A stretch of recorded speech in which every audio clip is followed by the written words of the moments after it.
Major SP Sinha sir, मैं आपके पास आना चाहूंगी, समझना चाहूंगी कि लगातार जो ईरान इजराइल में तबाही मचा रहा है, चाहे फिर वो माइक्रोसॉफ्ट की बिल्डिंग में हो, क्योंकि उसको था कि इंटरसेप्ट करने का कुछ सॉफ्टवेयर बनाया जा रहा है। अगर हम बीते दिन की बात करें तो इजराइल के स्टॉक एक्सचेंज मार्केट में जो बिल्डिंग थी वहां पर भी टारगेट किया गया, अस्पताल में टारगेट किया गया, जिसको इजराइल ने वॉर ऑफ क्राइम बताया। ऐसे में यहां पर लग रहा है कि ईरान रुकने वाला नहीं है, लगातार ताबड़तोड़, ना वो अमेरिका से डर रहा है ना इजराइल से डर रहा है। देखिए, पहली बात तो है कि जो ईरान का एक्शन है वो अनएथिकल है। आप मिलिट्री टारगेट्स को, जो हाई वैल्यू टारगेट है उसको टारगेट कीजिए, वो तो समझ में बात आती है, लेकिन आप हॉस्पिटल को टारगेट कर रहे हैं, आप स्टॉक एक्सचेंज को टारगेट कर रहे हैं, आप इजराइल की आर्थिक व्यवस्था को बर्बाद करने की कोशिश कर रहे हैं। आप जायज़ पर जो जेनेवा कन्वेंशन जिस तरह से लड़ाई करना वो कीजिए, उसमें कोई प्रॉब्लम नहीं है। आप लड़ाई आपने ज्वाइन किया है तो कीजिए।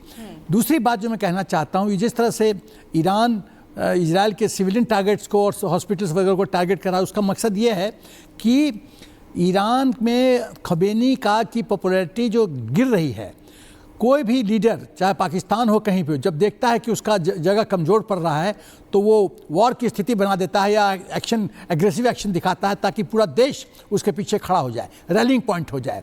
तो मेरा अनुमान है कि ये जो खमेनी की जो अप्रोच है वो है कि मेरे देश के अंदर जो विवाद है उसको ख़त्म किया जाए, अपोजिशन ख़त्म किया जाए। तीसरी बात जो मैं कहना चाहता हूँ कि क्या ये सच है कि ईरान का जो इन्वेंट्री है, जो उसमें डिप्लीशन हुआ है, उसमें गिरावट हुई है और वो चिंतित है।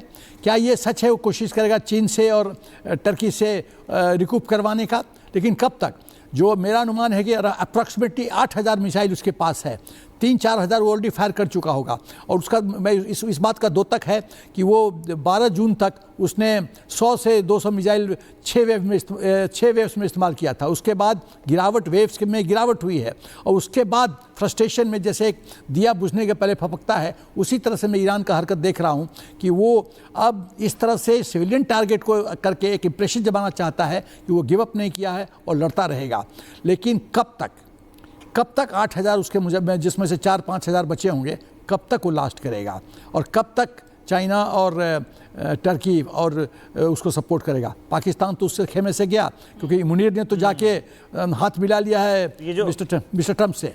ये जो कब तक का जवाब है यही ढूंढा जा रहा है ना। सोडी सर से पूछ लेते हैं, आपको क्या लगता है कि अब 8 दिनों की जंग में इजराइल कमजोर हुआ है कि ईरान कमजोर हुआ है? क्योंकि इजराइल पहले से भी अलग अलग फ्रंट पर हूती विद्रोहियों से और अलग अलग फ्रंट पर वो लड़ता रहा है।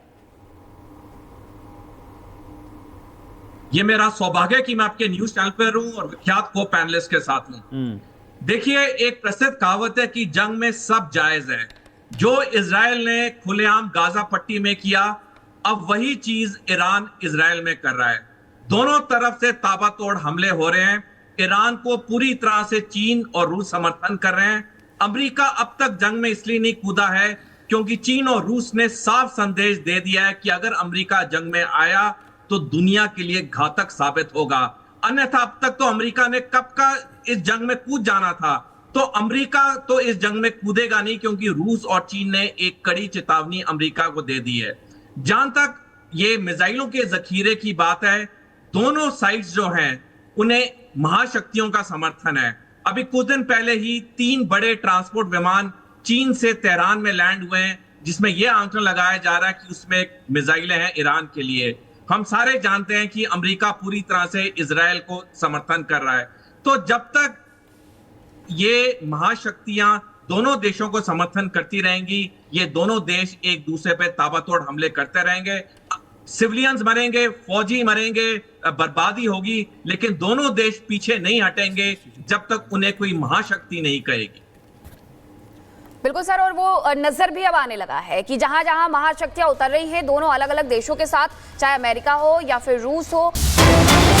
एक और बड़ी खबर युद्ध से जुड़ी हुई, ईरान के 20 से ज्यादा ठिकानों पर इजराइल का अटैक देखने को मिला है। इजराइल के 60 लड़ाकू विमानों ने भीषण बमबारी की है। ईरान पर ये बमबारी की गई है, फाइटर जेट ने 120 बम गिराए हैं। ईरानी सैन्य ठिकानों को इजरायली सेना ने निशाना बनाया है। ईरान के मिसाइल प्रोडक्शन ठिकानों पर यह निशाना साधा गया है।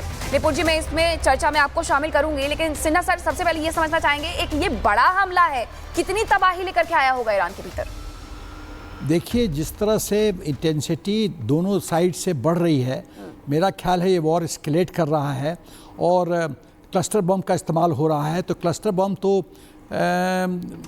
काफ़ी देश हैं, मोर देन 50 देश हैं जो उन्होंने साइन किया अगेंस्ट में कि इस्तेमाल नहीं होना चाहिए। द वेरी फैक्ट कि मोर देन 50 ने साइन किया, इसका मतलब है कि कुछ इमोरालिटी जुड़ा हुआ है क्लस्टर बम के इस्तेमाल से। लेकिन काफ़ी 6-7 देश हैं जिन्होंने साइन नहीं किया है। युद्ध में there is nothing fair in love and war. तो वॉर में तो कोई चीज़ फेयर होता नहीं है और कोई फॉलो भी नहीं करता है। सर, अभी इजराइल ने 60 लड़ाकू विमानों से भीषण बमबारी की है ईरान के भीतर 20 ठिकानों पर। करेक्ट। इसे कैसे समझे? देखिए, दोनों साइड, एक साइड से एक्शन होता है, दूसरे साइड से काउंटर रिएक्शन होता है। ये तो चलता रहेगा जब तक एक साइड पलड़ा भारी नहीं हो कि अगला झुके और शांति की बात करे, सीज फायर की बात करे। ये इंटेंसिटी चलती रहेगी। और अभी ईरान जो है फ्रस्ट्रेशन में और वो सिविलियन टारगेट्स को इजराइल में टारगेट कर रहा है, तो इजराइल तो और इंटेंसिटी बढ़ाएगा। लेकिन सवाल ये है कि कुछ चीज़ें अगेंस्ट है ईरान के। आपका जो IRGC के जो सुपर बॉसेस है, चीफ से डिप्टी चीफ मार दिए गए। आपके में जो बेसेस थे, अपने जो न्यूक्लियर साइट्स थे वो मार दिए गए हैं। आपके आर्मी के कमांडर्स मारे गए हैं। आपके साइंटिस्ट मारे गए हैं। आपके इन्वेंट्री स्टॉक्स में गिरावट हुआ है। आपकी अनपॉपुलरिटी विद इन ईरान काफ़ी ख़राब हो रही है। बिल्कुल सर, और इसी बीच एक बड़ी खबर भी दर्शकों को बता दें। इजराइल के साथ जंग में ईरान के साथ हिजबुल्लाह आया है। हिजबुल्लाह खुलकर समर्थन कर रहा है। हिजबुल्लाह के सचिव ने ईरान को समर्थन का ऐलान कर दिया है। इजराइल ने ईरान के संप्रभुता पर हमला किया है, ये हिजबुल्लाह का कहना है। तो बड़ी खबर आपको बता रही हूँ, इजराइल के साथ जंग में अब ईरान के साथ हिजबुल्लाह आ चुका है, खुलकर ऐलान कर चुका है। और जस्टिस सोडी, कर्नल सोडी, मैं आपसे समझना चाहूंगी, जिस तरीके से अब हिजबुल्लाह कह रहा है कि मैं ईरान के साथ हूं और साथ ही ये भी कह रहा है कि ईरान की संप्रभुता पर हमला किया है इजराइल ने, इस स्टेटमेंट को सर कैसे देखा जाए? देखिए, इस स्टेटमेंट से तो एक बात स्पष्ट है कि हिजबुल्लाह पूरी तरह से इस जंग में कूदेगा और अब वो इजराइल पे एक नया मोर्चा खोलेगा। पिछले साल अक्टूबर से लेके अब तक नदन इजराइल में शांति थी क्योंकि सीज फायर हो गया था इजराइल और हिजबुल्लाह के बीच। लेकिन अब यह सीज फायर जल्द ही टूटेगा क्योंकि हिजबुल्लाह ने यह बड़ा ऐलान कर दिया है। बल्कि पिछले साल 12 अगस्त को इजराइल के डिफेंस मिनिस्टर ने कहा था कि इजराइल 7 फ्रंट वॉर के लिए तैयार है। और जैसे अभी कुछ दिन पहले भी इजरायली प्रधानमंत्री नेतन्याहू ने कहा कि हम 7 फ्रंट पे जंग लड़ेंगे। तो ये एक और फ्रंट है जो इतने फ्रंट पे इजराइल जंग लड़ रहा है।